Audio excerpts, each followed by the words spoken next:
ये लिया बेटा।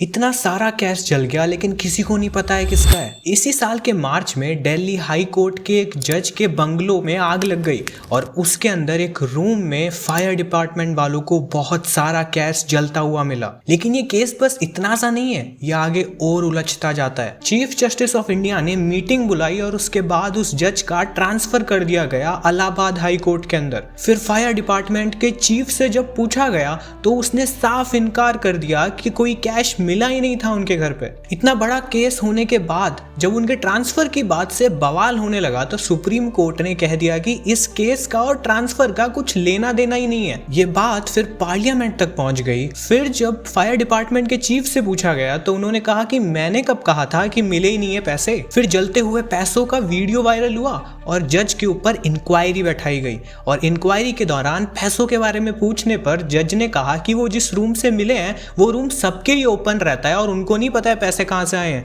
ये उनके खिलाफ एक कॉन्स्पिरेसी है। अभी एक रिपोर्ट सबमिट हुई है इस केस के ऊपर और देखते हैं आगे क्या होता है।